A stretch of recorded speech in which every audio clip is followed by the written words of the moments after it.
오늘 우리에게 주시는 하나님 말씀은 마태복음 24장 3절로 4절 말씀입니다. 우리 함께 한 목소리로 읽겠습니다. 시작. 감람산 위에 앉으셨을 때에 제자들이 조용히 와서 이르되 우리에게 이르소서 어느 때에 이러한 일이 있겠사오며 또 주의 임하심과 세상 끝에는 무슨 징조가 있사오리이까? 예수께서 대답하여 이르시되 너희가 사람의 미혹을 받지 않도록 주의하라. 아멘. 이 말씀을 보면 주님께서 마지막 시대를 살아가는 자들, 종말을 살아가는 자들에게 꼭 당부하신 첫 번째 말씀이 있습니다. 오늘 제자들이 마지막 때의 징조가 무엇입니까? 라고 물어봤을 때 4절에 뭐라고 대답하시죠? 너희가 미혹을 받지 않도록 주의하라. 미혹, 사람의 미혹, 사탄의 미혹, 미혹을 주의해라. 이것을 경고하셨어요. 그러면서 5절에 보면 주님께서 연이어 이렇게 말씀을 하십니다. 함께 5절 읽어보실까요? 시작. 많은 사람이 내 이름으로 와서 이르되 나는 그리스도라 하여 많은 사람을 미혹하리라. 인간들이 자신이 그리스도라고 하면서 사람들을 현혹시키는 일들이 벌어지겠다라는 거예요. 우리 PPT는요 제가 두 번째 보낸 거 있어요. 그걸로 바꿔주세요.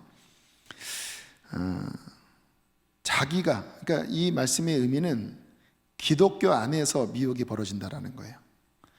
내 이름으로 와서 하면 교회 중에서 또는 저 같은 목회자 중에서 또는 어떤 신령한 능력을 받은 사람이 주님의 이름으로 와서 내가 그리스도라 사람들을 미혹하는 일이 벌어진다라는 거예요. 11절도 같은 말씀을 하는데요. 거짓 선지자가 많이 일어나 많은 사람을 미혹하겠으며, 이 말씀이 지금 마태복음 24장 전반절에 계속 나오는 말씀이에요. 계속 반복합니다. 미혹이에요. 많은 사람을 미혹하는 거짓 선지자가 일어날 것이며, 23절부터 25절까지 눌러보시면 그때 사람이 너희에게 말하되 보라 그리스도가 여기 있다 혹은 저기 있다 그렇게 말할 텐데 믿지 마라, 속지 마라. 거짓 그리스도들, 거짓 선지자들이 일어날 것이고, 심지어는 뭐를 행해요? 표적. 어떤 표적? 큰 표적. 얼마나 큰 표적? 큰 표적이길래 주님께서 큰 표적이라고 하십니까? 큰 기사를 보여 할 수만 있다면 택하신 자들, 우리처럼 거듭난 자들, 성령 받은 자들까지도 미혹하려고 그렇게 공격할 것이다. 주님께서 미리 그렇게 말씀을 하셨다라는 거예요. 이러한 일들이 마지막 때 일어날 것이다. 그러므로 우리가 정신을 차려야 합니다. 마지막 때의 영적 전쟁, 우리가 지금 영적 전쟁의 무장에 대한 말씀을 나누고 있는데 오늘 두 번째 시간인데요. 이 마지막 시대의 영적 전쟁, 미혹이에요, 미혹. 그래서 우리 그리스도인들은 이것을 분별할 수 있는 분별력을 가지고 이 미혹을 싸워 이겨야 영적 전쟁에 승리할 수 있다고 주님께서는 말씀을 하시는 거예요. 20대 중후반이었어요. 한 27쯤 되었을 것 같아요. 제가 지하철에서 성경을 읽으면서 가고 있었습니다. 제 앞에 20대 후반, 저보다 나이는 많아 보였습니다. 30대 초중반 된 남자 두 분이 저를 보면서 웃고 있더라고요. 제가 지하철에서 성경 읽을 때 격려를 여러 번 받았었거든요. 아, 당신 크리스찬이군요 하면서 좀 이렇게 격려의 말을 들었었는데 저는 그런가 했어요. 남자 두 분이 이렇게 웃으시면서 성경을 읽으시네요. 제가 그렇다고. 그러더니 나에게 성경에 대해서 좀 이야기 좀 나누면 좋겠습니다 그러는 거예요. 그래서 그러시자고. 그래서 이제 바깥으로 나왔습니다. 지하철에서 제가 내리는 곳에서 내려서 그 플랫폼 옆 구석에 가서 이야기를 하기 시작했어요. 그분이 어떤 성경 구절을 피더니 이게 무슨 의미인지 아냐고. 그래서 제가 이렇게 설명을 했더니 그분이 뭔가를 이야기를 하더라고요. 이 뜻은 무엇이고, 그래서 그거 아니에요. 이 말씀의 의미는 이런 거예요. 왜냐하면 제가 들었을 때 딴소리를 하더라고요. 그랬더니 그분이 다른 구절을 또 찾아서 이 말씀의 의미를 아냐고 설명을 하길래 또 다른 소리를 하는 거예요. 그거 아니에요. 이 말씀은 이런 거예요. 그렇게 몇 번을 넘어가는데 부딪히더라고요. 이 사람들이 뭔가 문제 있는 사람이구나. 그래서 잠깐 논쟁이 붙었습니다. 성경 말씀을 가지고 제가 강경하게 이야기를 하니까 더 이상 저를 설득하지 못하고 다음에 또 기회가 있으면 만나자고 하더니 좀 이렇게 기분 나쁜 웃음 있잖아요. 그런 웃음을 서로 이렇게 짓더니 가더라고요. 나중에 생각해 보니까 그 신천지적인 이단이었던 것 같아요. 성경 말씀을 가지고 아전인수격으로 해석해서 사람을 미혹하는 신천지였는지는 모르지만 그때는 신천지 초창기였으니까 그런 아류작들의 그 이단들이 있거든요. 이단이 내가 성경 읽는 것을 보고 미혹하려고 왔구나, 그렇게 깨닫게 되었어요. 근데 제가 감사했던 것은 뭐냐면 그 사람들의 이야기를 들었을 때 아닌데, 틀렸는데 이게 제 안에 바로 감지가 되었다라는 거예요. 왜 이것이 저에게 감지가 되었을까요? 지난주 말씀입니다. 함께 읽겠습니다. 6장 14절 시작. 그런즉 서서 진리로 너희 허리띠를 띠고. 제가 그 당시까지도 성경을 역시 열심히 읽었던 시절이거든요. 정확한 횟수는 기억이 안 나지만 수십 번, 50번 이상을 읽었을까? 얼마나 성경을 사모했으면 지하철에서도 이렇게 심취하면서 읽었을까요? 그러니까 성경이 제 안에 진리 그대로, 부분이 아니라 창세기부터 계시록까지 원래 하나님의 의도, 그 말씀을 주신 하나님의 뜻을 찾아가면서 제 영이 달게 말씀을 먹고 있었던 시절이에요. 그래서 그 말씀의 원 의미, 그게 진리거든요. 그것을 읽을 때마다 이렇게 성령의 임재를 깊이 느끼고 또 시원한 생수의 은혜도 맛보고, 저는 성경 읽으면서 그러한 경험을 많이 했거든요. 진리의 허리띠가 제 안에 채워지고 있었던 시기였기 때문에 거짓이 왔을 때 그 진리의 허리띠가 작용을 했던 거예요. 이거 아닌데? 여러분, 위조 지폐를 구분하는 방법 아세요? 원본을 잘 감각을 가지고 있으면 위조 지폐가 딱 오는 순간 안 돼요. 근데 위조 지폐만 분별을 하면 분별을 하기 어렵다고 해요. 그런데 원본에 대해서 분명한 이 인식을 갖고 있는 사람은 위조 지폐를 만지는 순간, 보는 순간 딱 감각이 온대요. 이거 위조 지폐입니다. 마찬가지입니다. 진리가 분명하면 가짜가 올 때 그냥 대번 알아요. 왜냐하면 그 거짓이라고 하는 게 실은 얼토당토하는 말들이거든요. 좀 이따가 좀 설명은 하겠지만 말도 안 되는 해석을 하는 거예요.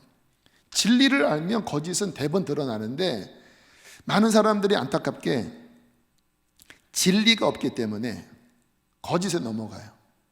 저희 교회에 와서 그 이단 강의를 했던 그 신현욱 지금 목사님이세요. 이분은 신천지 초창기에서 그 아주 오랜 시간 거기에 7 교육장, 그러니까 신천지는 12지파장이 있고 또 7 교육장이 있는데 그 7 교육장 중에 한 명, 굉장히 그 신천지 교리를 잘 가르치는 그러한 분이셨어요.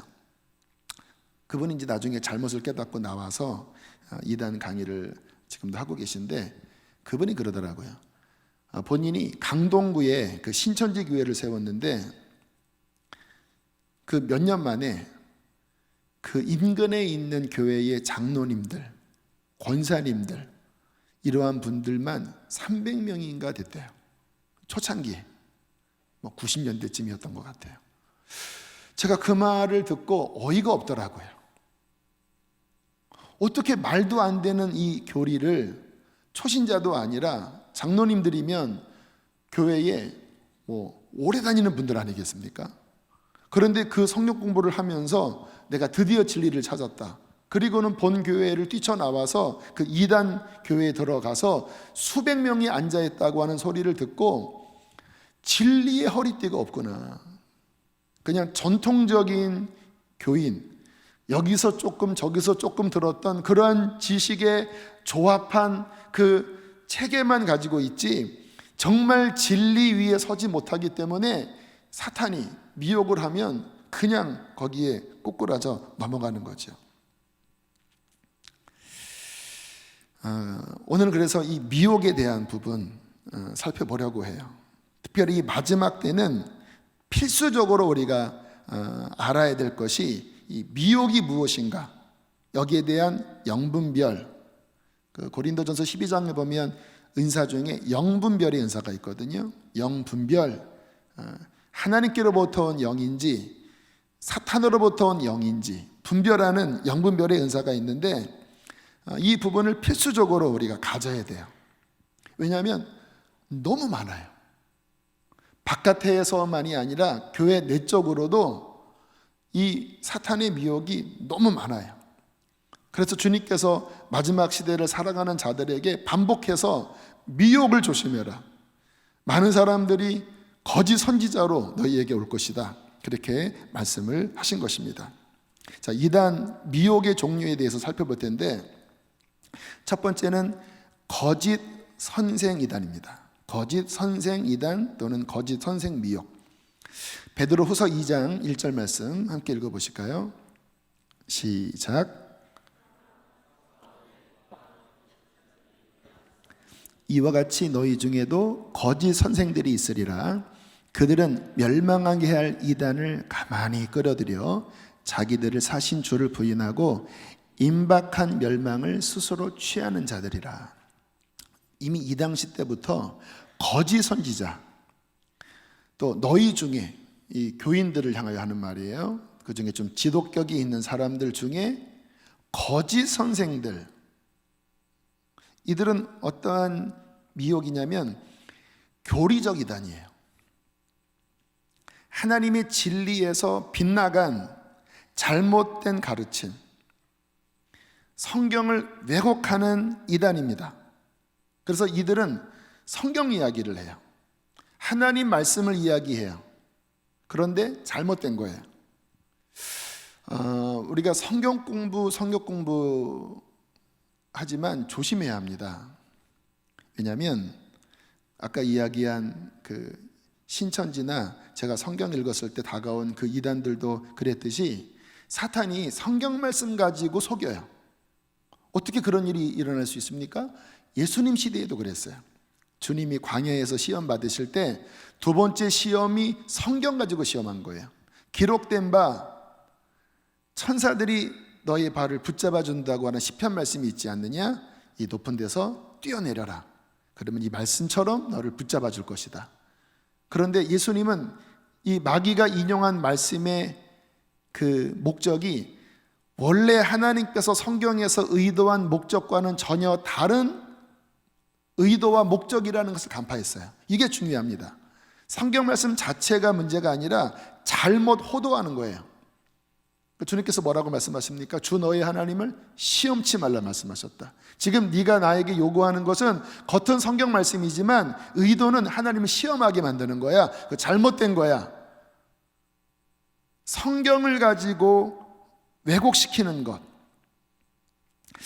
우리나라에서 일어난 많은 이단들이 그 계보를 따지면 두 이단이 있어요. 하나는 영파 이단, 이것은 이제 어떤 영적 능력으로 속이는 이단이 있고, 교리적 이단, 신천지, JMS, 안상홍 증인의 이러한 데는 다 성경을 가지고 왜곡하는데 그 이단 계보를 보면 다 그 한 군데서 나왔어요. 어떤 사람이 그 이단 교리를 집대성해서 책을 만들었는데 여기서부터 뻗어나온 이단의 아류작들이 안상홍 증인의 JMS, 신천지, 통일교회예요.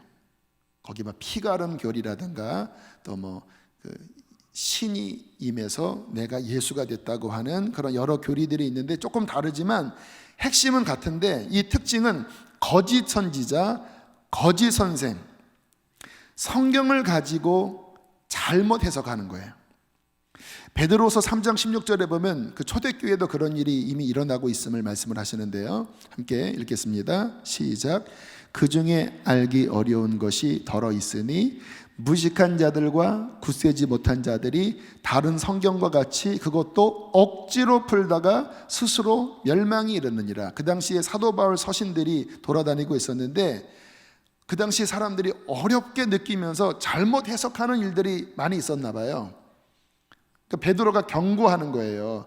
분명히 사도 바울이 하나님의 말씀을 기록했지만 그 중에는 그 시대에서 이해하기 어려운 내용들이 있다. 지금은 우리가 이해를 많이 하지만 그 당시에는 아직 좀 부족했던 시절 아닙니까? 그런데 무식한 자들과 굳세지 못한 자들이 성경을 억지로 풀었다라는 거예요. 원래의 의미가 아니라 사탄이 예수님을 미혹한 것처럼 잘못된 의도로 그 성경을 풀다가 멸망에 빠지는 일이 벌어졌다라고 말씀을 하고 있어요. 이게 이제 성경을 본 의미가 아닌 아전인수격으로 푸는 방법으로 이단의 미혹, 거짓 선지자의 미혹이 진행되는데요. 좀 신천지를 좀 예를 들게요. 그 신천지 핵심 교리가 뭐냐면 요한계시록 20장 4절에 있는 말씀이에요. 자, 말씀 한번 보세요. 제가 읽을게요. 또 내가 보좌들을 보니 거기에 앉은 자들이 있어 심판하는 권세를 받았더라. 또 내가 보니 예수를 증언함과 하나님의 말씀 때문에 목배임을 당한 자들의 영혼들과 그 짐승과 그 우상에게 경배하지 아니하고 그들의 이마와 손에 그의 표를 받지 아니하는 자들이 살아서 그리스도와 더불어 1000년 동안 왕노릇하니. 좀 어렵죠? 이게 이렇게 뭔가 이렇게 다 이렇게 좀 베베 꼬이는 것처럼 보이잖아요. 이 말씀은 단순한 말씀이에요. 근데 워낙 그 미래적인 일이기 때문에 우리에게 이해하기가 확 와닿지 않은데 마지막 때 일어날 일입니다.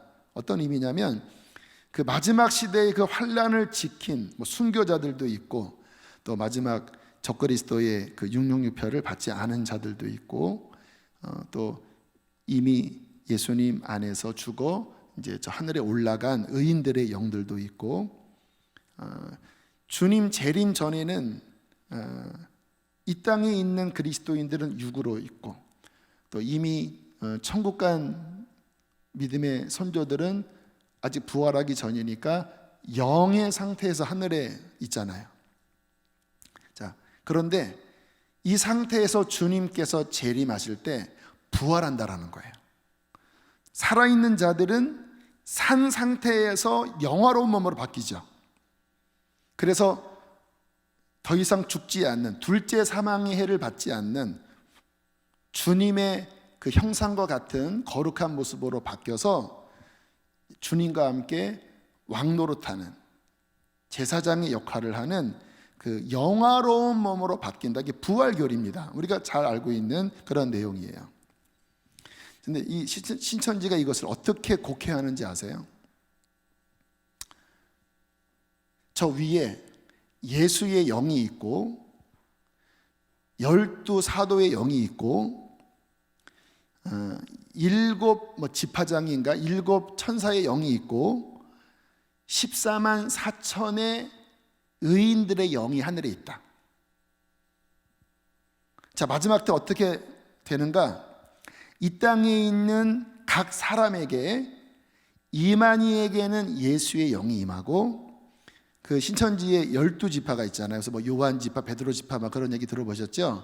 그 12지파 장에게 12사도의 영이 임하고, 그리고 14만 4천이 채워지면 이 땅에서, 그래서 전도를 열심히 하는 거예요. 14만 4천이 다 채워지면 하늘에 있는 14만 4천의 그 영혼이 이 땅에 있는 육체를 갖고 있는 사람과 합의를 하여 주님 오시는 그때 더 이상 죽지 않고 영생불사하고, 그들은 왕권을 가지고 많은 부와 권력을 가지고 이 땅에 왕노릇한다. 이게 신천지 교리예요. 핵심 교리입니다. 임한이는 누굽니까? 예수의 영이 임한 자, 이긴 자, 보혜사, 참목자. 뭐라고 이야기하냐면, 예수님 당시에는 그 육체로 이 땅에 오신 예수님을 통하여 말씀하셨지만, 이 마지막 시대에는 이만희에게 예수의 영이 임하여 그가 전하는 말씀을 먹어야 구원을 얻는다. 그런데 그 일이 마지막 때 어디서 벌어지느냐? 대한민국이 동방이 예루살렘이고, 과천이 뭐 시내산인가, 아무튼 과천이 성경에 그 생명수 강이 흐르는 바로 그곳이고, 이 대한민국 땅에 그 일이 벌어지는데 14만 4천을 열심히 채워서 전도하면 딱 채워지는 순간 탁탁탁탁탁 합일이 돼서 왕노릇한다. 이게 신천지 교리예요. 아멘 하십니까? 뭐 이야기 듣고 뭐 귀가 동그래지면서 어머나 뭐 은혜가 되는 분 계십니까? 진짜 멍청한 사람들이에요. 말도 안 되는 이야기예요. 그런데 이게 이제 최종 교리지만 처음부터 이렇게 접근을 하지 않고 비유풀이를 합니다. 뭐 해는 뭐 달은 뭐 구름은 뭐 그다음에 이 비유는 어떤 뜻이고 하는데, 원래 그 비유의 의미가 아니라 이 교리를 짜맞추기 위한 아전인수격의 교리를 그 성경 구절을 연결시키는데, 본래의 의미가 아니라 원숭이 똥구멍은 빨개, 빨개면 사과, 이런 형태로 해서 딱 문자만 따서 이 교리를 향하여 나가는 거예요. 그러니까 제가 지하철에서 내려서 그 사람들과 이야기할 때 그렇게 성경을 인용하니까 제가 스탑, 이 그 뜻 아닙니다, 이 뜻은 원래 의미는 이겁니다, 부딪혔던 거거든요. 근데 이 말에 속는 거예요. 눈이 휘둥그레지는 거예요. 대한민국이 그런 역사적인 하나님의 그 선택된 나라였어? 여기에 바로 그 새 언약의 증인인 참 목자가 있어? 그가 이만인데 그에게 예수의 영이 임한 보혜사야, 이긴 자야, 예수님과 방불한 자야, 그는 죽지 않아? 이거를 넘어가요. 여기에 속아 넘어가요. 그리고 거기에 그 12지파 그 장들은 열심히 가르치면서 우리가 그 12사도의 그 영이 임하는 거야? 막 이거를 막 북돋을질 하면서 막 사람에게 뭔가 보상 심리를 주니까 막 눈에 불을 켜고 막 전도를 하는 거야. 14만 4천 채워지면 이제 끝나는 거야? 우리가 왕권을 차지하는 거야? 그러니까 그렇게 열심히 전도를 하는 거예요. 근데 14만 넘어갔거든요. 그랬더니 교리가 좀 바뀌었어요. 뭐 흰옷 입은 무리가 있대나? 기가 막혀. 자, 성경 진리. 자, 제가 아까 그랬죠. 진리 원본을 알면 틀린 게 보인다고 그랬죠. 말도 안 되는 교리인데, 자, 그러면 성경의 원본은 무엇입니까? 자, 예수님께서 어떻게 재림하세요? 이만희에게 예수의 영이 임한다고요? 이게 말이 됩니까? 이게 성경적입니까? 말도 안 되는 소리잖아요. 자, 주님이 친히 말씀하셨어요. 마태복음 24장에서 그 미혹받지 말라고 말씀하시면서 26절 27절 함께 읽겠습니다. 시작.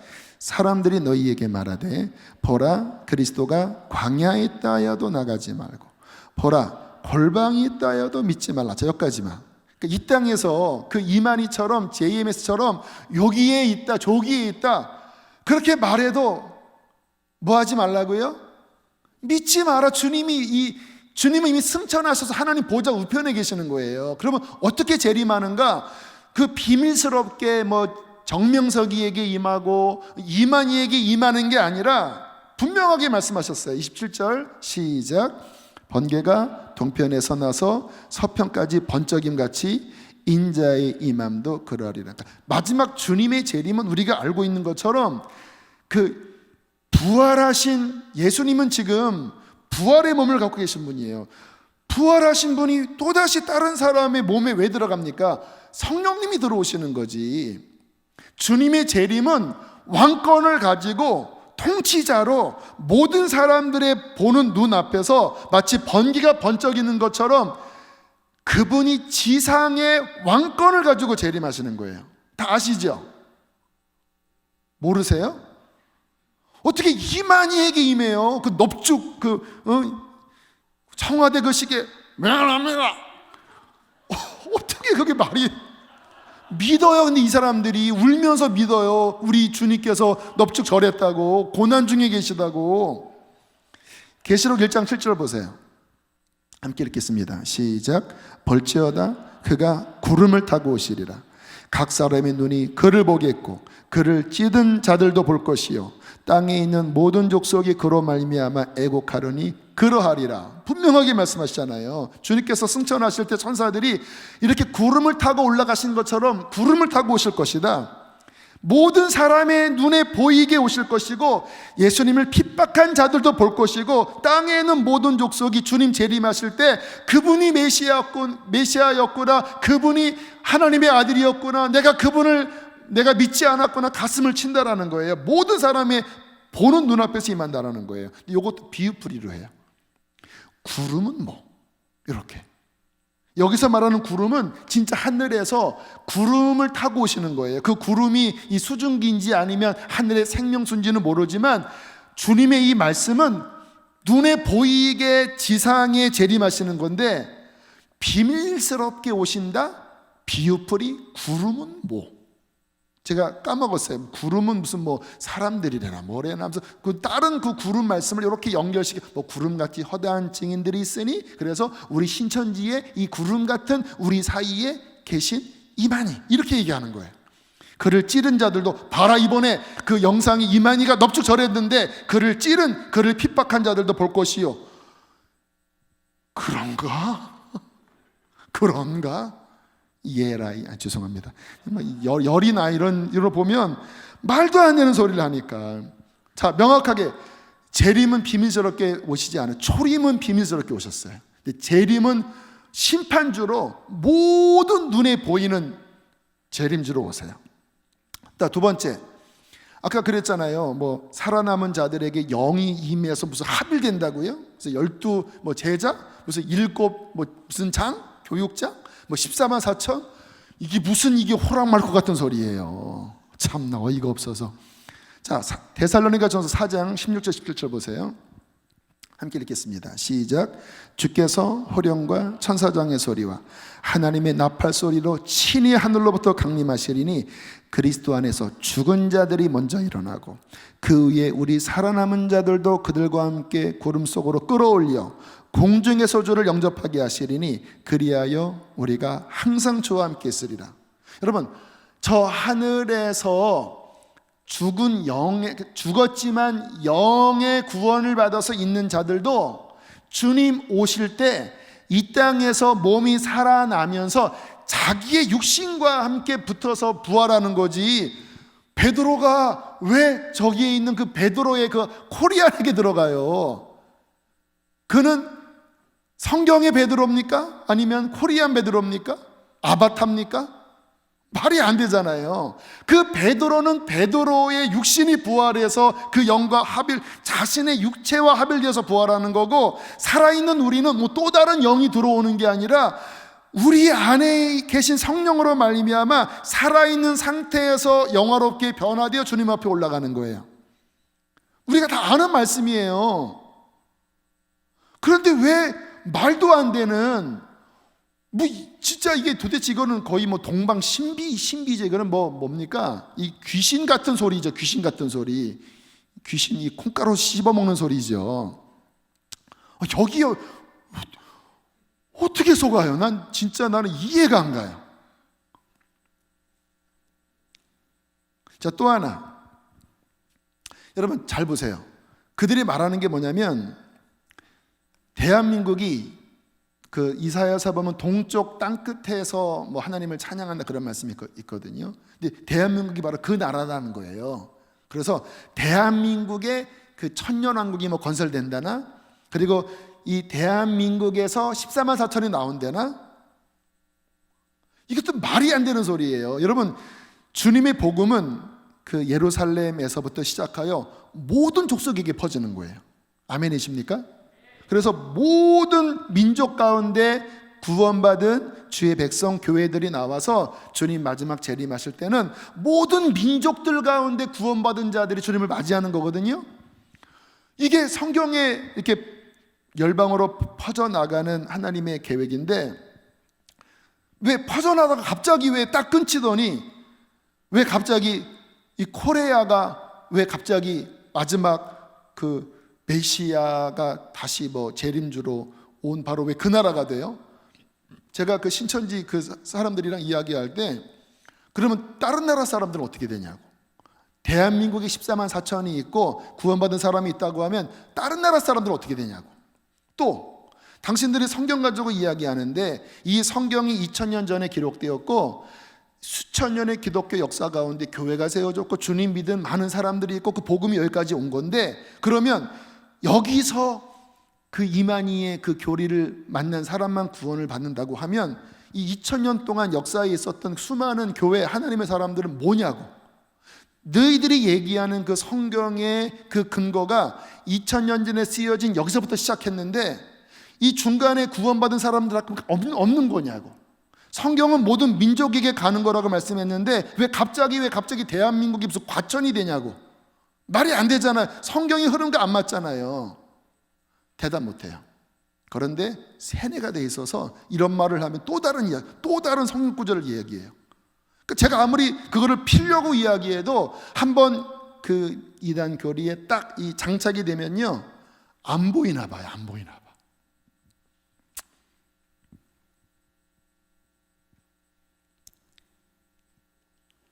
왜 사람들이 이러한 얼토당토하는 이 거짓 교리에 속을까? 답은 하나입니다. 진리를 몰라도 너무 몰라요. 지금 제가 이야기한 것은 어려운 이야기 아닙니다. 주일학교에서 우리가 들은 이야기예요. 기초적인 진리도 그 안에 튼튼하게 세워져 있지 않아요.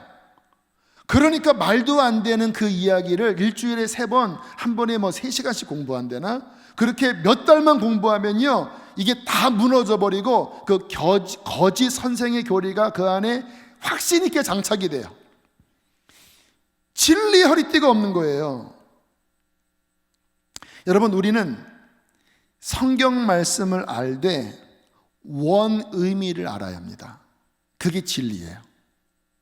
다시 말하면 하나님이 창세기부터 계시록까지의 이 말씀을 통하여 무엇을 말씀하려고 했는가? 이 성경 안에 구원의 길이 담겨져 있잖아요. 진리가 담겨져 있잖아요. 이 성경 안에 하나님이 무슨 얘기를 하려고 하신 건가?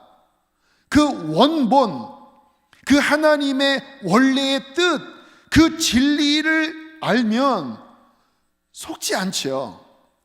그러면 성경에서 말씀하는 그 진리, 원래 말씀하신 뜻이 무엇입니까? 자, 요한복음 5장 39절 함께 읽겠습니다. 시작.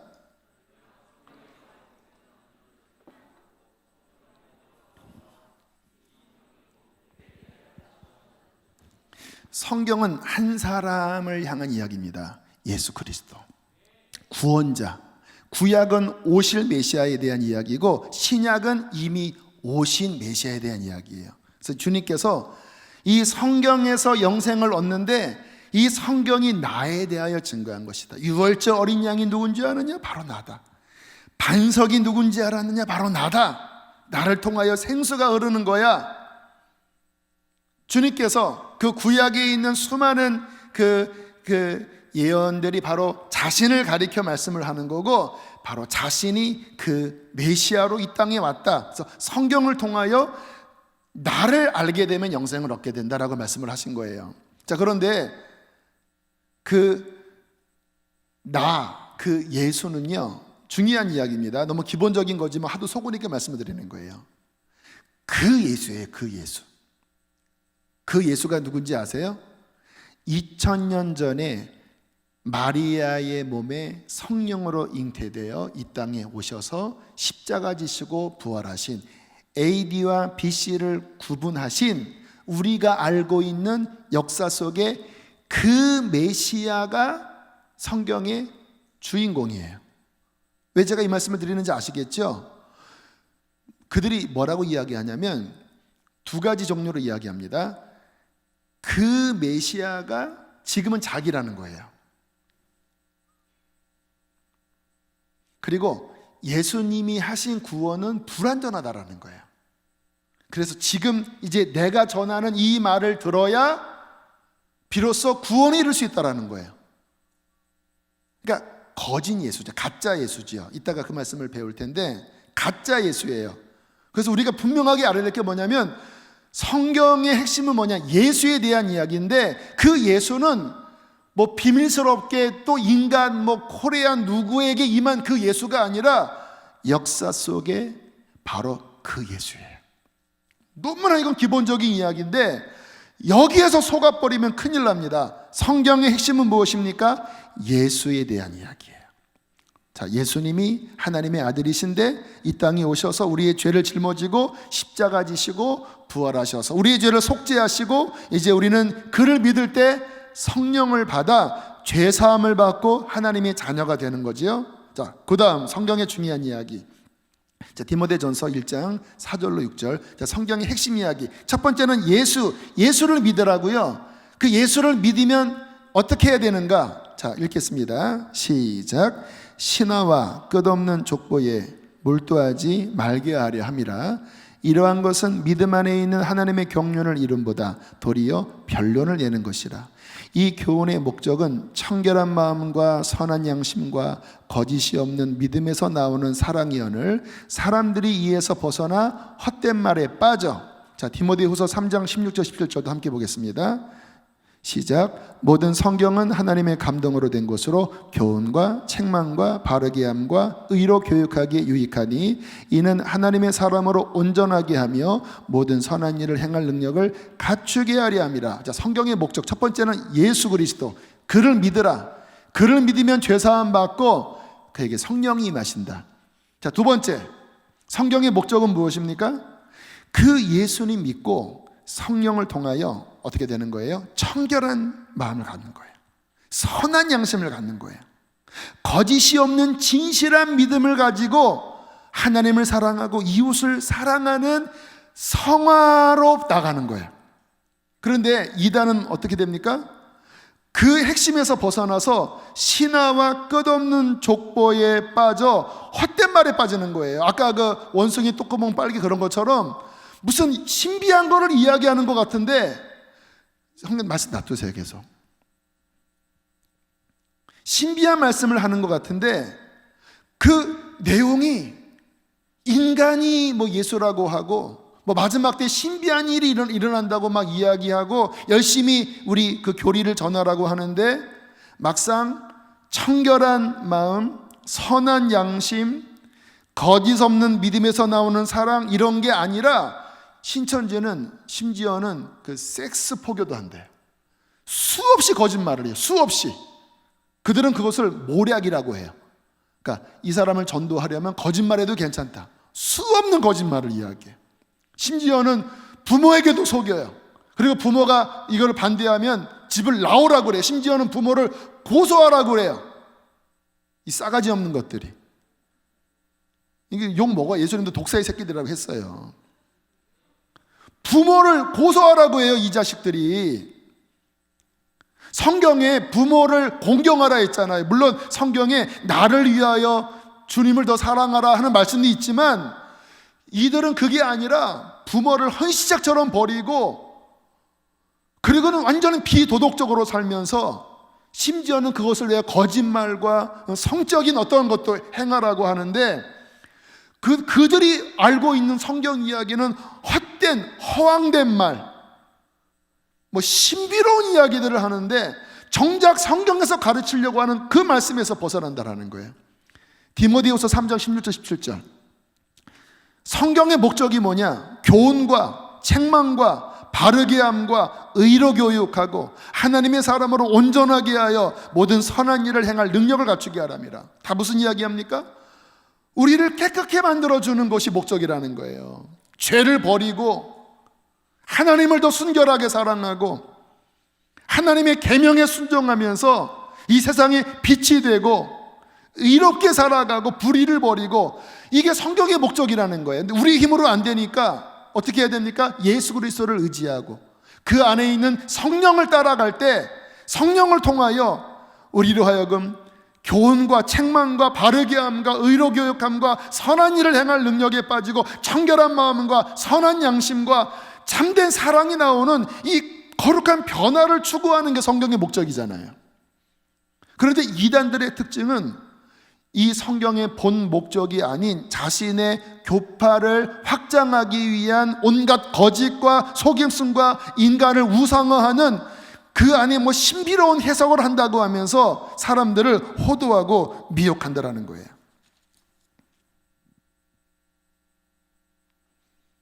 고린도후서 11장 4절, 아까 다른 예수 이야기입니다. 한번 읽겠습니다. 시작. 만일 누가 가서 우리가 전파하지 아니한 다른 예수를 전파하거나 혹은 너희가 받지 아니한 다른 영을 받게 하거나 혹은 너희가 받지 아니한 다른 복음을 받게 할 때에는 너희가 잘 더 용납하는구나. 이 초대교회도 이랬어요. 사도 바울이 이야기했거든요. 우리의 힘으로 구원받을 수 없기 때문에 하나님의 아들이 오셨고 성경에 예언된 그 메시아가 바로 예수고, 그는 부활하셨고 그를 믿는 자에게 성령을 받아서 이제 성령을 따라 행하면 우리가 하나님의 법을 지킬 수가 있고 우리는 구원의 길을 갈 수 있다.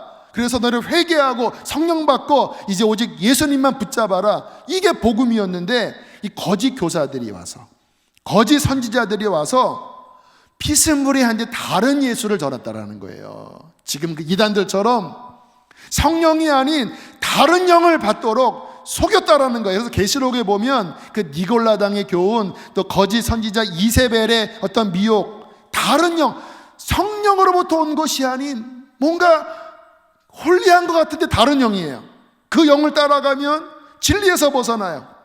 다른 복음, 뭔가 하나님 이야기하는데 예수님이 전해주셨던, 사도들이 전해주었던 그 진리에서 벗어난 다른 복음을 전하는데 이 멍청한 이 초대교회, 이 고린도교회 사람들이 잘도 용납하는구나, 잘도 홀딱홀딱 빠지는구나, 예수가 분명하고 성령님이 분명하고 진리의 복음이 분명한데 왜 이러한 거짓에 왜 호도당하고 왜 미혹되느냐. 정신 차려라. 진리 위에 서라. 이 사도 바울의 답답함이 저의 답답함이기도 합니다. 정신을 차려야 돼요. 왜 이렇게 속지요? 왜 이렇게 진리에 바로 서 있지 못하지요? 외부 성역 공부 조심하십시오. 혹시 우리 교회에서도 누가 저기 성역 공부하러 가자 하면서 막 비유풀이하고 앉아있고 막 해는 뭐고 달은 뭐고 무슨 뭐는 뭐고 이런 식의 성역 공부하는 소리를 들으면 뛰쳐나오세요. 100% 이단입니다. 여러분, 예수님이 그 비유를 풀 때는요, 아직 그 예수님 오셨을 그때는 성령이 임하시기 전이라 구약에 있는 비밀스러운 것들이 이제 펼쳐지기 시작하는 때예요. 근데 이해를 못하니까 주님이 비유를 통해서 이해하도록 말씀을 하신 거예요.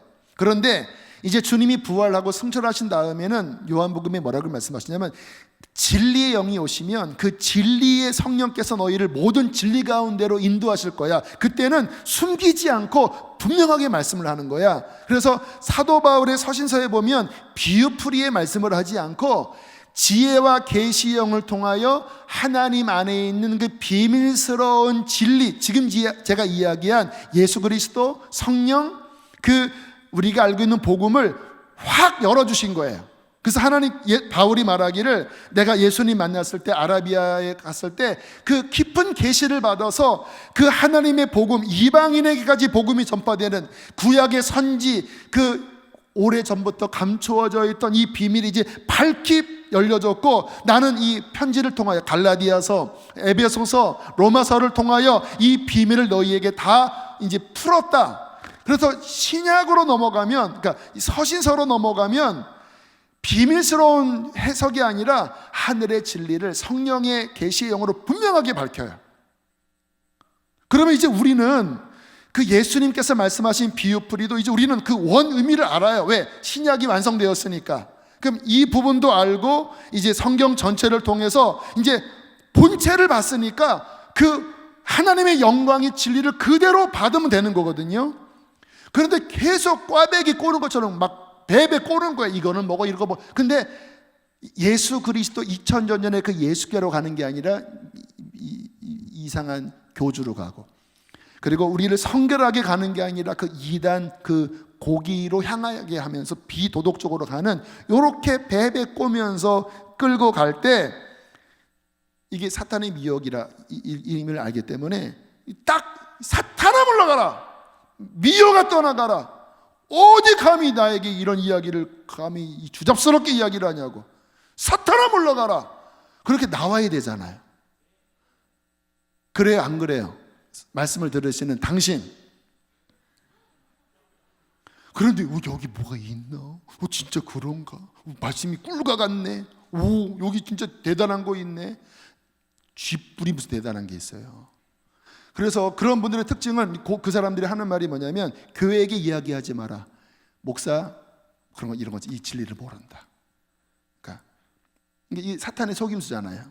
알면 들통나니까 교인들이 그 말, 그래서 교회 이야기하지 마라. 교회의 질서 안 따라요. 교회 질서 안 따라요. 저기 가면은 성경 공부 잘하는 데가 있대. 얘기하지 마. 쉬쉬쉬. 교회 주보 나오잖아요. 함부로 건의하지 마세요. 쉬쉬쉬. 이야기하지. 그러더니 막 여기 우르르 가서 막 여기서 막 호호호 하고 막 다 들려요. 다 들려. 어디 가자고. 저기 가면 신비한 일이 막 병 고침이 나고, 여기 가면 뭐가 일어나고, 그냥 완전히 그냥 우르르르르르르. 교회 비판하고. 깨어 있을지어다. 정신을 차리셔야 돼요. 자, 지금 제가 이야기한 교리적 이단, 거짓 선생적인 이단은, 글쎄 우리 교회에 그래도 성경을 열심히 읽고 또 하나님의 진리 위에 서 있는 많은 사람들은 뭐 이 정도는 빠지지 않을 사람이 대부분일 거라고 믿습니다. 제가 아까 화낸 거는 당신들을 향한 말씀이 아니라 그 좀 이렇게 이상한 분들 얘기한 거고, 그러한 미혹은 제가 이제 하도 지금 신천지 이게 난리 나니까 제가 이야기한 거고. 자, 두 번째 미혹에 대한 이야기 할게요. 자, 이 미혹은 여기 서 있는 저도 그렇고 여러분도 빠지기 쉬운 미혹 가운데 하나예요. 두 가지를 이야기할 텐데요. 세 가지를 이야기할 텐데요. 첫 번째는 진리의 불균형으로 인한 미혹. 제가 지난주에 한 이야기라 간단하게 말씀을 드릴게요. 제가 20대 때 성경 말씀에 깊이 이제 들어가기 시작하면서 성령님께 저는 진리를 구했습니다. 하나님, 제가 그 사람으로부터 배운 것은 참고만 하겠습니다. 성경 자체의 진리를 알게 해주십시오. 특별히 구원의 길에 대해서. 그때가 28쯤이었던 걸로 기억이 나요. 지하철 안에 이렇게 지하철 문 그 옆에 이렇게 봉 있잖아요. 그 스탠 봉. 거기에 서 있다가 불현듯 성령님께서 지혜와 계시형을 주셔서 이 시대의 치우침에 대해서 말씀하셨어요. 지난주에 한 이야기예요. 왜 오늘날 복음주의 교회가 예수님 믿고 천국 갑니다, 은혜의 구원, 이 이야기를 하면서 십자가를 져야 한다, 좁은 길을 가야 한다, 회개해야 한다, 말씀을 순종해야 한다라고 하는 또 한편의 하나님을 경외하는 말씀을 왜 잃어버렸는가? 왜냐하면 제가 그런 고민들이 많이 있었거든요. 이렇게 좀 편리주의 복음으로 가려고 하면 제 안에 좀 부대낌이 있었어요. 근데 그 지하철 안에서 한 순식간에 제 안에 깨달아지는 게 있었어요. 그것은 뭐였냐면, 이들 안에 정말 하나님을 따라가면서 싸워야 하는 이 영적 긴장감, 이 영적인 치열함을 싫어하기 때문에 그들은 편안한 복음으로 빠지는 거다. 정말 진리를 치우치지 않게 바라본다면 이 진리의 검은 양날을 가지고 있어요. 한편은 무엇입니까? 은혜의 복음이에요. 나 같은 죄인을 값없는 은혜로 구원하신 하나님의 사랑의 이야기, 은혜의 이야기. 또한 날은 무엇입니까? 그분을 믿는 자가 날마다 자기를 부인하고 십자가를 지고 죽기까지 주님을 따라야 하는가. 복음서에도 은혜와 경외함이 나와 있고 사도 바울의 서신서 안에도 은혜와 경외의 순종이 같이 나와 있어요. 제가 그 깨달음을 가지고 저는 이렇게 성경을 이렇게 한 번에 권으로 주로 보거든요. 특별히 서신서 같은 경우는 뭐 갈라디아서, 에베소서 그거를 며칠 동안 볼 필요가 없어요. 한 번에 쭉 보면요, 그 안에 은혜의 이야기와 경외함의 이야기가 함께 나옵니다. 어떠한 곳은 한 장의 앞에는 하나님의 선택을 이야기하고 바로 뒤에는 하나님의 엄중하심을 보라, 서 있지 못하면 버려지리라. 앞에 선택을 이야기하고 뒤에 버려짐을 이야기해요. 한 장 안에. 저는 성경을 그 자체의 본래의 목적대로 보려고 집중하는 사람이거든요. 제가 원하는 앵글을 가지고 끼워 맞추는 게 아니라 바울이 원래 말씀하려고 했던 진리 그대로를 보려고 하고 바울만이 아니라 창세기부터 계시록까지 전체를 통전적으로 보려고 그래요. 그래서 여러분 우리 교회에서 지금 보내는 말씀 보면 다 그런 식의 해석이에요. 그러니까 보이더라고요. 치우침이 없이 진리의 균형을 갖고 있으니까 은혜도 강조하고 경외함도 강조하고 그래야 건강해집니다. 그런데 오늘날 많은 교회가 이 한 날을 벌어버렸어요. 이런 이야기하면 율법주의라고 이야기를 해요. 성경 안에 같이 나와 있는 이야기를 한눈을 가리면서 하나를 버려요. 그 결과가 뭔지 아세요? 지금 한국 상황입니다. 교회의 거룩함을 잃어버리니까 교인들이 막 방종하고 삶의 열매가 제대로 맺혀지지 않고 그 세상에서 조롱받고 성령의 임재는 점점 약해지고, 언제 성령의 임재가 강해지는지 아세요? 십자가 붙잡고 회개할 때, 거룩한 길을 가려고 할 때. 내 힘으로 안 되잖아요. 그러니까 십자가지요. 그러니까 은혜지요. 그러니까 보혈이지요. 그러니까 거룩함을 추구할수록 주님의 은혜는 더 강조되고 거룩함을 추구하지 않으면 은혜도 붙잡지 않아요. 그러니까 이거는 완전히 그 성경에 의하면 니골라당의 교훈, 영지주의 이단이 바로 그런 이단이에요. 어차피 육은 악하니까 육은 죄를 짓는 거고 영은 믿고 성경 지식을 알면 영은 거룩해지는 거니까 육은 어떻게 살아도 상관없어요. 이게 초대교회 최대 이단이 영지주의거든요. 오늘날 똑같아요. 그냥 성경 지식 알면 어떻게 살아도 은혜로 끝까지 나는 구원받은 것이 보장됐어. 그리고 막 살아요. 진리의 불균형으로 인한 미혹입니다. 저에게는 이 부분이 잘 정리됐다고 믿고요. 두 번째, 그 교회 안에 있는 미혹 가운데 영적 미성숙 때의 미혹이 있어요. 여러분, 처음 성령 받으면 또 처음에 어떤 은사가 열리면 미혹이 같이 오는 경우가 많아요.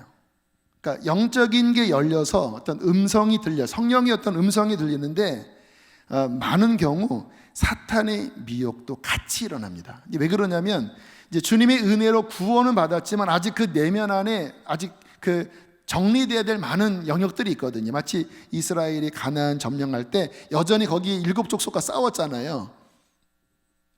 제 친구 어머님이 처음 성령 받았을 때 이야기를 제 친구가 이야기하더라고요. 막 이상한 소리 듣고 막 뛰쳐나갔대요. 뭐 사람들이 막 잡으러 가고, 본인은 분명히 하나님의 음성을 들은 것 같은데 그게 미혹이었던 거예요. 그럼 성령을 안 받았냐? 받았어요. 열렸는데 미혹이 함께 역사할 때 분별을 못한 거예요. 근데 감사하게 건강한 기도하는 교회였기 때문에 뭐 속회에서 속장님이 감리교회거든요. 또 이제 그 뭐 목사님, 전도사님이 잘 잡아줘서 초기에 잘 잡히고 이제는 그런 거에 속지 않고 이제 건강하게 자라서 아름다운 믿음의 어머님이 되셨거든요. 그래서 공동체가 되게 중요해요. 그래서 항상 우리가 이 영적인 부분에 있어서 조심할 게 뭐냐면 요한일서 4장 1절 함께 보겠습니다. 시작.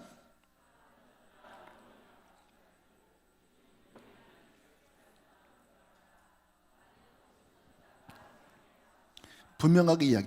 영을 어떻게 하지 말라고요? 다 믿지 말아라. 네 속에 들리는 음성 다 믿지 말아라. 뭐 사람들이 하나님의 음성이라고 이야기하는 거 다 믿지 말아라. 그리고 뭐 하라고요? 분별하라. 하나님께 속한 영인지. 왜? 아까 거짓 예수, 다른 영, 다른 복음이 있다고 그랬잖아요. 분별하라. 왜? 많은 거짓 선지자가 세상에 있고 우리 안에도 많은 그 미혹들이 섞여 있기 때문에 영분별을 반드시 받아야 돼요. 그리고 이런 은사는 열려야 합니다. 왜냐하면 하나님이 그 은사를 통해서 우리를 강하게 하시기 때문에. 그런데 그 은사가 열릴 때 미혹도 함께 올 수 있다는 것을 언제나 염두에 두고 더 성숙한 사람들의 도움을 받아야 돼요. 그래서 목장이 중요하고 어떤 교육자 또 제자 훈련 이러한 공동체가 중요한 게 그 더 성숙한 사람들이 분별해 줄 수 있거든요. 그런데 뭐 갑자기 막 음성이 들리고 막 예언이 열린다고 막 그 영을 따라가다가 처음에는 하나님적인 모습 광명의 천사로 왔다가 점점 이 미혹으로 가서 그 영혼이 망하는 사람들이 역사상 한둘이 아닙니다. 제가 그 전에 부목사 할 때는 어떤 분이 처음에 잘 믿었어요. 정말 이분이 이제 증권가에서 일하는 분이었는데 정말 잘했어요. 어느 날 음성이 들리기 시작했어요. 밤에 자는데 일어나라. 일어나면 숨 멈춰라. 계속 멈춰라. 뭐 이런 식으로 바깥에 나가라. 나가면 차를 몰아라. 남부순환도로로 가라. 밟아라. 눈을 감아라. 이분이 얼마나 순진무구한지 따라간 거예요. 브레이크 밟아라 킥 하면 앞에 트럭이 있고. 그러니까 이분이 재밌는 거예요. 이게 진짜 하나님 나에게 나타나셨나? 근데 이분이 잠을 못 잔대요. 이 음성에 막 시달리면서. 예배당에 앉아있으면 지금 뒤에 강 집사가 앉아있느니라. 에이 설마 뒤를 돌아보아라. 강 집사님. 이런 식으로 끌려가다가 본색을 드러나기 시작했어요. 막 악한 어떤 음성, 누구를 이제 같은 그 교구 안에 있는 누군가를 향하여 막 모함하고, 그러면서 본인이 이 음성을 따라가기 시작하는데 이제 그렇게 몇 번 경험하니까 이제 믿었거든요. 그런데 막 소리를 치기 시작하는 거예요. 그래서 막 주변에서 목사님 좀 이 사람 만나야 된다고. 그래서 만났어요. 막 설득을 했더니 그 카페에서 갑자기 목사님 지금 이게 뭐 하시는 겁니까? 막 소리를 지르더라고요. 주변에서 다 깜짝 놀라서 보는데 제가 그 말 듣고 제가 이렇게 막 쫄아서 이렇게 있었어요. 쫄라기보다는 당황스럽죠. 갑자기 소리를 지르니까 이 사람 큰일 났다. 근데 그날 무슨 이야기 하냐면 본인은 확신했는데 엘리베이터에 비춰진 그 스탠 거울을 딱 보는데 자기 얼굴이 마귀 같더래요. 그러면서 이거 문제가 있구나 하고 정신 차리려고 하다가 결국은 극복이 안 되고 교회 나가고 그 다음에 소식 몰라요. 근데 그 원인이 있었어요. 이 사람 안에 열등감과 시기와 돈에 대한 욕심이 있었어요. 그 같은 공동체의 누군가가 중요한 어떠한 계약을 체결하려고 할 때 이게 엄청난 이익이 있다고 하는 소식을 듣고 취하고 싶었고, 또 이 사람이 하나님 앞에 영적으로 성장하는 게 시기였어요. 그 시기심과 욕심이 그 속에서 마귀의 틈을 갖게 했고, 본인이 막 뭔가 사모한데 깨끗해야 되거든요. 잘 들으세요. 깨끗해야 되거든요. 은사보다 중요한 게 성결이거든요. 그런데 이 시기와 욕심, 이거를 처리하지 않은 채 이 사람보다 내가 능가하고 이 계약을 내가 취해야 되겠다, 이 욕심 때문에 달려가다가 그 틈을 딱 짚고 마귀가 속이는데 결국 넘어가서 완전히 잡히게 된 걸 봤어요. 다시 요한일서 4장 1절 다시 읽겠습니다. 시작. 사랑하는 자들아, 영을 다 믿지 말고 오직 영들이 하나님께 속하였나 분별하라. 많은 거짓 선지자가 세상에 나왔습니다. 분별하셔야 합니다. 모든 음성 다 믿지 마세요. 사탄의 음성은 강압적입니다. 성령님은요 되게 인격적이에요. 어떤 예언이 들릴 때 막 다다다다다 하면서 너는 뭐고 이렇게 안 하세요. 굉장히 소프트 하시고 그 한 사람의 어떠한 인격을 되게 배려하시면서 감동하시면서 우리와 함께 인격적 교류를 맺으시지, 그렇게 막 눈을 감아라, 운전을 해라, 뭐 뒤에 누가 있다, 그거는 거의 사탄이, 귀신의 장난질이에요. 그런데 막 여기 막 따라가다가 뭐 그러다가 내가 재림주다 이렇게 얘기하는 경우죠. 그래서 늘 이 분별해야 되고, 중요한 거는 내 그릇을 깨끗하게 해야 돼요. 그 박보희 목사님이 그러셨대요. 그 기도원에서 성령이 임하시는데 사람들이 은사를 받기 시작하더래요. 근데 보니까 그릇이 더러운데도 은사가 주어지더래요. 이상하지요? 성경을 보세요. 사울이 그 악했을 때도요, 성령이 임하여 예언을 했다라고 하는 말씀이 나와요. 그릇이 깨끗하지 않은데도 그런 역사가 있을 수가 있어요. 그러면 이게 이 미혹이 함께 역사합니다. 중요한 거는 깨끗한 그릇, 성결한 그릇, 내 안에 뭔가 틈이 생기지 않나, 이것을 잘 닦으면서 어떤 하나님의 영의 음성을 조심스럽게 분별하면서 조심스럽게 가고 공동체의 질서 안에 잘 이렇게 건강하게 해야 이 영적으로 잘 자라서 이 쓰임 받지, 이게 그릇이 잘 닦여지지 않고 그 안에 시기심, 교만, 음란 이런 것들이 덕지덕지 하는데, 이거를 정리 안 한 상태에서 은사가 역사하는데 거기에 귀를 기울이면 거의 미혹당합니다. 그런 사람들 한둘이 아니에요.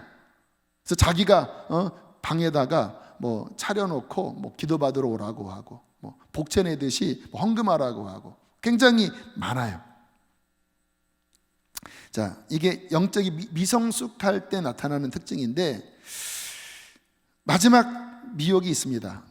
영적 교만으로 인한 미혹.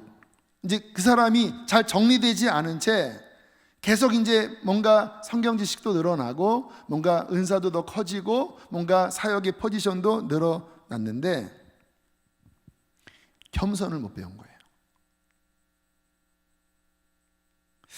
은사가 있어요. 예언을 할 줄 알아요. 하나님의 음성을 듣는다고 그래요. 필요합니다. 저는 이 하나님의 음성, 제가 인도할 때 방언 많이 하잖아요. 방언, 또 하나님의 성령의 어떤 감동, 어떤 예언적인 뭐 선포, 이러한 부분들은 필수입니다. 왜요? 요엘서에 성령이 임하시면 너희 자녀들이 예언하고 청년들이 환상을 보고 아비들이 꿈을 꾸리라, 분명히 성경에서 말씀하는 중요한 영역이거든요. 그런데 그런 은사가 있는데 그의 인격이 예수님의 성품을 향하여 나아가는 데 있어서 성장하지 않고, 다시 말하면 회개로 성결해지고 예수님을 닮은 겸손함, 주님은 겸손하신 분이잖아요. 가장 높으신 분이지만 가장 자신을 낮추시고 섬기러 오셨잖아요. 그러한 온유하신 분이시잖아요.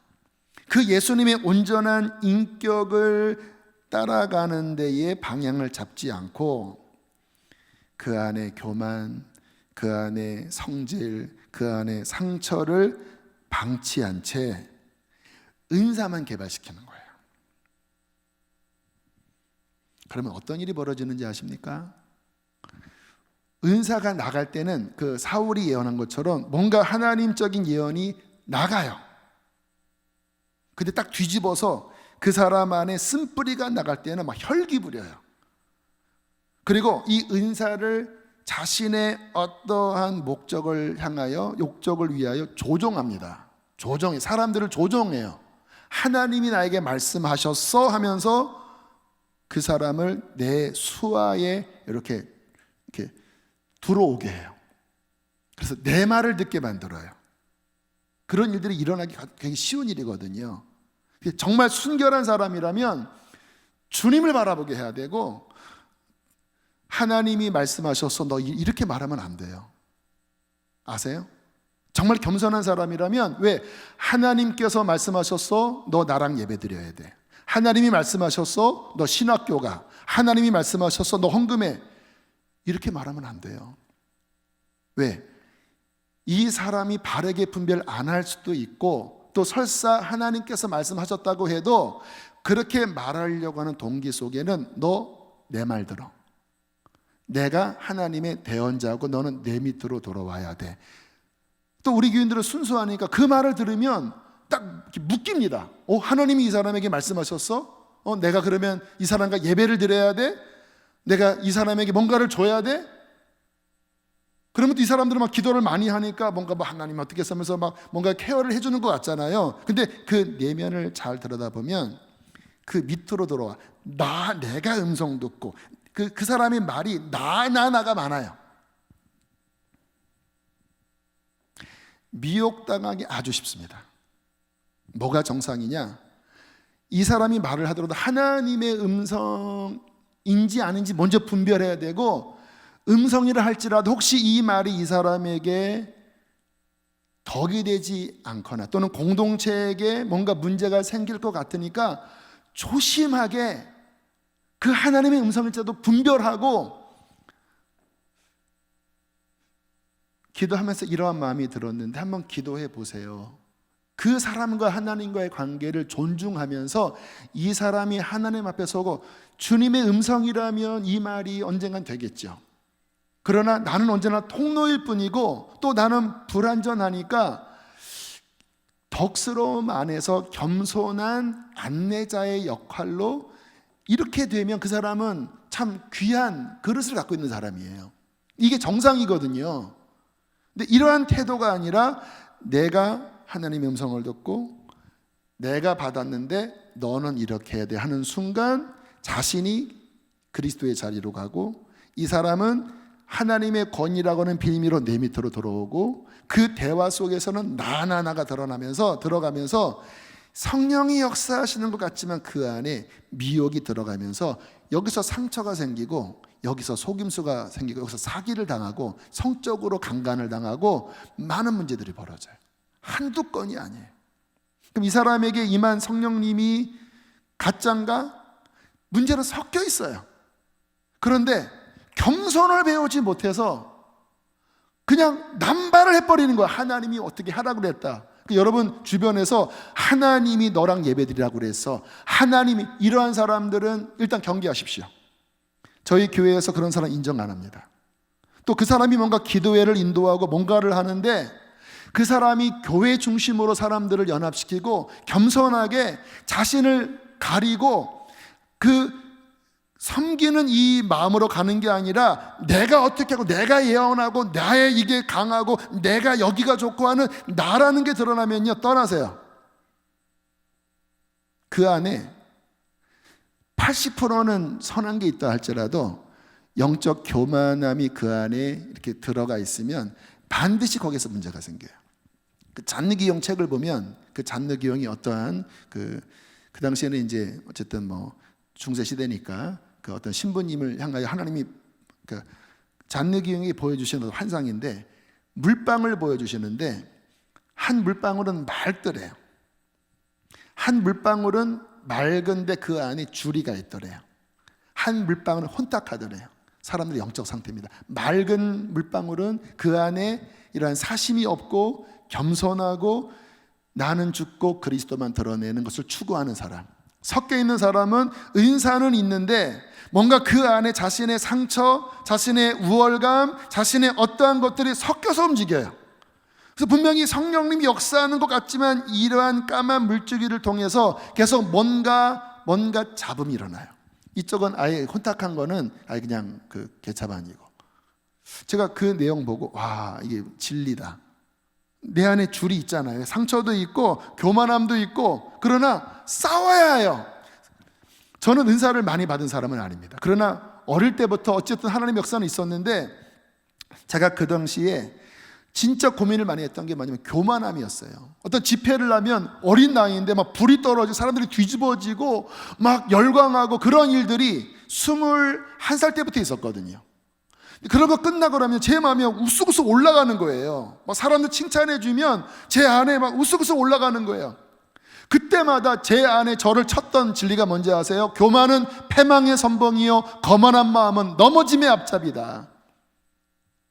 사도 바울은 그 엄청난 은사를 가졌으면서도 죄인 중에 괴수라고 했는데, 아니 네가 뭐가 지금 이제 21살짜리가 조금 은사가 받아서 하나님이 나귀 등에 타신 것처럼 너를 좀 쓰신 거 가지고 네가 그렇게 교만해서 네가 뭐 으쓱으쓱 너 이러다가 망한다, 너 정신 차려라. 얼마나 싸웠는지 뭐예요. 얼마나. 지나가고 나니까 너무 감사하더라고요. 그러한 순결을 향한, 깨끗한 마음을 향한, 겸손을 향한 어떤 성령의 경각심이 있었던 것이 나를 지켰던 것이구나. 제가 그 후로도 어떤 은사 집회, 뭐 그런 기도원, 그런데 아무튼 경험들이 왜 없겠습니까? 뭐 어떤 데는 막 진짜 이렇게 여기 지금 당신 지갑 안에 30만 원 들어있어. 어떻게 알았어요? 다 내. 너 일어나. 자, 앞으로 넘어져. 턱 쓰러지고. 일어나. 뒤로 넘어져. 옆으로 굴러. 막 그러면서 막 뛰면서 성령 받았네 하면서 막 방방 뛰면서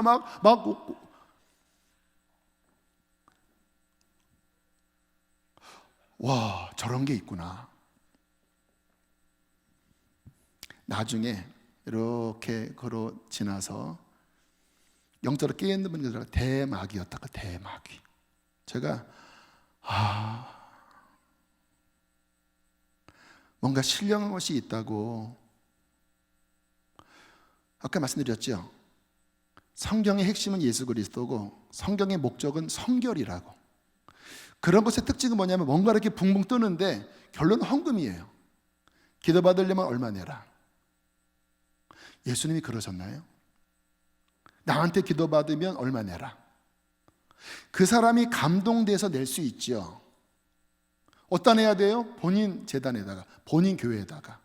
그런데 나한테 와서 기도받으려면 얼마를 내야 돼요? 완전 사탄이지요. 어디 예수님이 그렇게 하셨습니까? 어디 예수님이 그렇게 하라고 말씀하셨어요? 근데 그런데 가서 막 귀를 기울이고 막 헌금 넙죽넙죽 하다 바치고, 그러면 그런 사람들은 막 뭔가 일어나는 것 같은데 뒤에 가면요 이상히 냄새가 구려요. 말 막 거하게 하고 막 상처 주고 막 인간의 어떤 잡다한 게 드러나고. 따라합시다. 첫째도 겸손, 둘째도 겸손, 셋째도 겸손이다. 나를 낮춰야 합니다. 그리스도를 높여야 돼요. 그리고 내 안에 뭔가 허탄한 것이 있지 않냐 늘 점검하면서 청결한 마음과 거짓 없는 사랑과 겸손과 덕을 구해야 돼요. 베드로전서 5장 5절 6절 그 다음 말씀으로 마지막 함께 보겠습니다. 함께 읽을게요. 시작. 젊은 자들아 이와 같이 장로들에게 순종하고 다 겸손으로 허리를 동이라. 하나님은 교만한 자를 대적하시되 겸손한 자들에게는 은혜를 주시느니라. 이러므로 하나님의 능하신 손 아래서 겸손하라. 때가 되면 너희를 높이시리라. 여기서 장로는 교회의 영적 지도자를 의미해요. 이 젊은 사람들이 뭔가 은사도 있는 것 같고 뭐 실력이 있는 것 같아서 그러는지 뭔가 이렇게 고개를 쳐받아 올리기 시작했나 봐요. 베드로가 뭐라고 합니까? 겸손으로 허리를 동여라. 하나님은 누구를 미워하는지 아냐? 그렇게 고개를 쳐드는 자, 교만한 자를 대적하시고 겸손하게 자기를 낮추는 자들에게 은혜를 베푸셔. 지금 네가 드러나지 않는 것 같아도 하나님의 능하신 손 아래 겸손하게 살아가면 하나님이 높이시면 너 높아질 수 있는 거야. 정말 저는 겸손한 사람들을 봤어요. 그는 은사도 있고 있는데 자신을 드러내지 않더라고요. 그리고 어떤 공동체 안에서 뭐 젊지만 전도사님 또는 뭐 목회자 그 질서에 겸손히 순종하면서 덕을 세우더라고요. 그리고 교회가 그리스도의 몸이잖아요.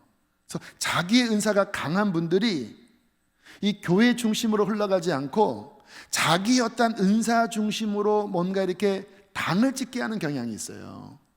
은사가 강합니다. 뭔가 나타나요. 그런데 겸손한 사람이라면 이렇게 그리스도께로 돌리고 교회의 질서 안에 이 연합되기, 이게 덕이거든요. 그래서 이렇게 한 마음으로 가게끔 본인을 이렇게 낮춰서 이렇게 가면 덕이 됩니다. 건강의 공동체가.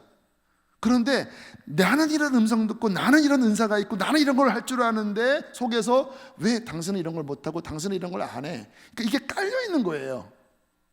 여기서부터 어떤 일이 생깁니까? 파당이 생겨요. 고린도 교회가 딱 그랬어요. 그래서 저는 정말 우리 교회 안에 진정한 부흥이 일어나기를 갈망합니다. 근데 제가 생각하는 부흥은 뭐 사람들이 예언하고 방언하고 막 은사 충만하고 하는 게 목적이 아니에요.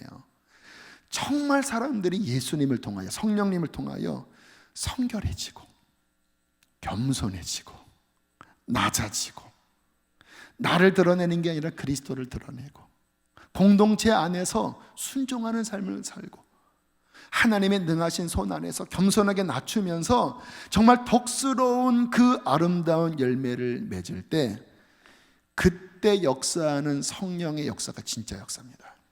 막 은사가 있고 뭐가 예언을 하고 뭔가를 하는데, 뭐 신사도 운동이 그런 거잖아요. 뭐 네가 뭐 그 사도의 반열이고, 뭐 내가 예언하면 너는 뭐 그런 사람이고, 오 하면 막 사람들이 훅 막 쓰러지고, 후 하면은 막 쓰러지고. 쓰러지는 것도 성령이 하시면 쓰러져야 되는데, 그런 데는요 그게 아니라 문화입니다. 탁 되면 그냥 막 그냥 흐물흐물 성령의 역사로 쓰러지는 경우가 있는데, 그게 아니라 그냥 문화예요, 문화. 그래서 우리 교회 많이 제가 쓰러지는 걸 많이 하지 않는 게 이유가 뭐냐면, 정말 주님이 필요할 때 하면 좋은데 그게 이상하게 흘러갈까 봐 정말 중요한 것은 회개하고 성결하고 그리스도를 드러내고 진리가 역사하고 아름다운 열매를 맺으면서 초대교회와 같은 그러한 진정한 부흥이 일어나기를 바랍니다. 할렐루야. 이게 바로 이 마지막 때 교회 내적으로 조심해야 될 미혹적 영역이에요. 제가 지금 말씀 가운데 뭐가 진리고 뭐가 정답인지를 제가 계속 말씀을 드렸잖아요. 그래서 이게 목사님이 바라는 영성운동이구나, 그게 목사님이 인정하시는 어떤 은사의 발현이구나. 틀린 말 아니죠. 깨끗한 그릇으로 주님만 드러내고 교회의 덕을 세우는 그런 성숙한 영적 리더들, 그들이 아름답게 예언을 하고 그들이 아름답게 은사를 사용하되 덕을 세우는 그런 아름다운 역사가 일어날 때, 하나님은 그 사람을 귀하게 쓰실 것입니다. 할렐루야. 우리 함께 이 시간 찬양하시겠습니다. 우리 정결한 마음 주소서로 그냥 할게요.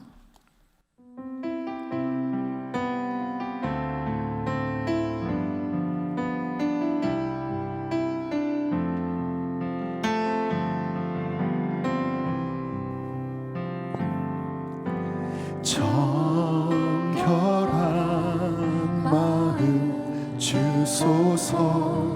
주는 소멸하는 분, 여호와의 산 그 거룩한 곳, 오를 자 누구나. 허탄한 뜻 버리고 주 다시 의의 길 따르리.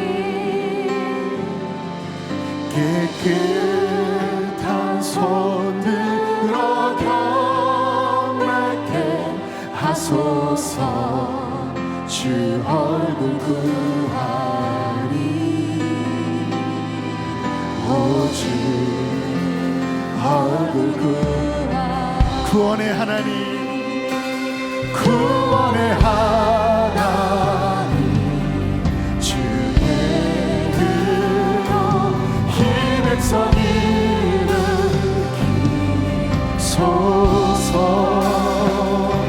주는 주의 이수년에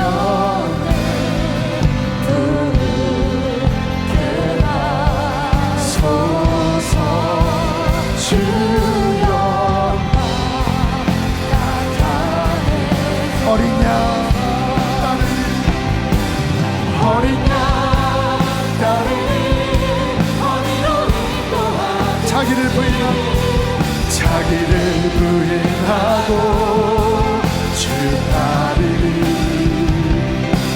주 영광 나타나 모든 육체 보리라. 주의 온 세계 위 어린 양 따르리. 어린 양 따르리.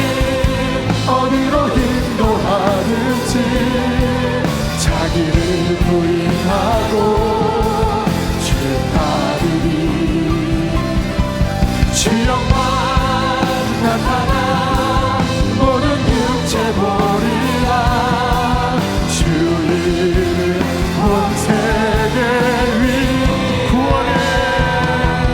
구원의 하나님 주의 이름으로 이 백성 일으키소서. 주는 주의 수련의 부르게 하소서. 주 영광 나타내소서. 우리 함께 잘 기도합시다. 여러분, 이 마지막 시대에 실은 굉장히 많은 사람들이 격길로 가게 될 거예요. 그런 신천지와 같은 그런 이단으로만 빠지는 게 아니라 이 교회 내적으로도 방종주의, 또 영적인 우월주의, 그 원인은 하나입니다. 진리 위에 서 있지 못한 거예요. 진리 위에. 진리는 무엇입니까? 예수 그리스도. 나는 없고 예수 그리스도. 진리는 무엇입니까? 그리스도 안에 있는 성령님을 통하여 내가 변화되는 거예요. 겸손해지는 거예요. 덕을 세우는 거예요. 순결하게 되는 거예요. 그 깨끗한 그릇 위에 하나님은 진정한 부흥을 주실 것이고, 하나님은 그런 사람을 마지막 때 높이실 것입니다. 이 시간 마지막 기도합시다. 하나님, 그러한 종이 되길 원합니다. 어떤 분 이 설교 듣고 기분 나쁜 분이 계셔요. 목사님, 나한테 하는 소리인가? 당신한테 하는 말이에요. 누구에게나 다. 여기 서 있는 저도 여기에서 예외가 아닙니다. 제 안에 왜 교만함이 없겠습니까? 제 안에 불결함이 왜 없겠습니까? 내 가슴을 칩니다. 싸워야지요. 나를 치는 말씀 앞에 무릎을 꿇어야지요. 그게 겸손 아니겠습니까? 기분 나빠하고, 그게 교만이에요. 그게 하나님 말씀 앞에 내가 깨지게 하여 주십시오. 순결함이 있게 하여 주십시오. 정말 성령께 쓰임받는 종이 되어지게 하여 주십시오. 미혹으로 버려지지 않게 하여 주시옵소서. 주여, 세 번 부르시고 기도하시겠습니다. 주여,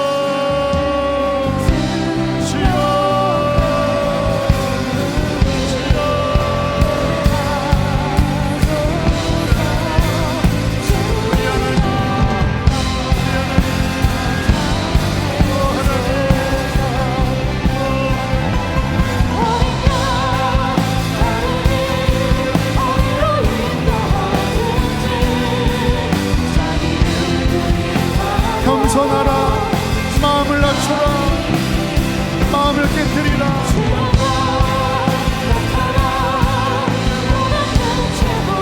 진리 허리띠를 차세요. 참 진리 허리띠를 차세요.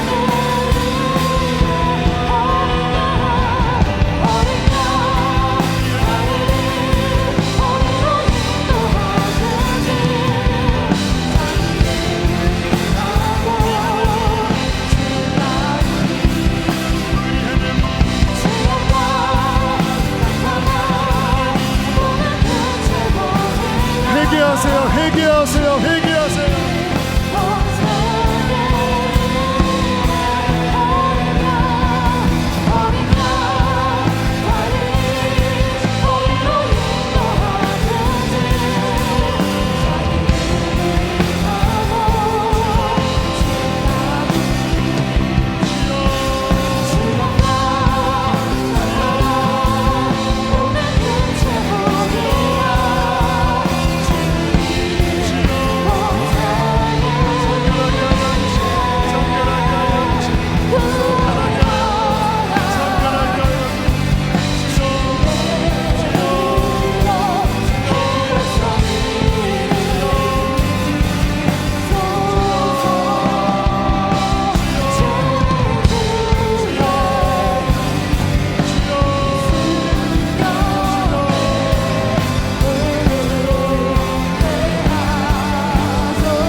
영적 교만을 버리라. 영적 교만을 버리라. 영적 교만을 버리라.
말씀을 선포하고 기도하겠습니다. 큰 집에는 금그릇과 은그릇뿐 아니라 나머지 그릇, 나무 그릇과 질그릇도 있어 귀하게 쓰이는 것도 있고 천하게 쓰이는 것도 있나니 그러므로 누구든지 이러한 것에서 자기를 깨끗하게 하면 귀히 쓰는 그릇이 되어 거룩하고 주인의 쓰심에 합당하며 모든 선한 일에 준비함이 되리라. 하나님은 깨끗한 그릇 찾고 계셔요. 하나님은 겸손한 그릇을 찾고 계셔요. 정말 이 마지막 시대에 미혹이 판을 치는 이 시대에 하나님이 찾으시는 사람은 깨끗함을 추구하는 사람입니다. 하나님, 내가 성공은 못한다 할지라도, 내가 혹 사람들에게 인정은 못 받는다 할지라도 하나님이 찾으시는 깨끗한 그릇 되게 해주십시오. 겸손한 그릇 되게 해주십시오. 하나님, 내 안에 여전히 교만함이 있고 욕심이 있고 상처가 있고 나를 드러내고 싶은 교만이 있습니다. 하나님, 오늘 말씀 앞에 나를 깨트립니다. 예수의 보혈로 다 씻겨지게 하시고 오직 성령으로 새 마음을 입어서 하나님이 찾으시는 진짜 예수님만 나타나는 깨끗한 그릇 되게 해 주시옵소서. 교만함들을 회개합니다. 내가 내뱉었던 교만한 말들을 회개합니다. 이 시간 우리 마지막으로 깨끗한 그릇 갈망하면서 주님 크게 한번 부르시고 기도하시다가 돌아가시겠습니다. 주여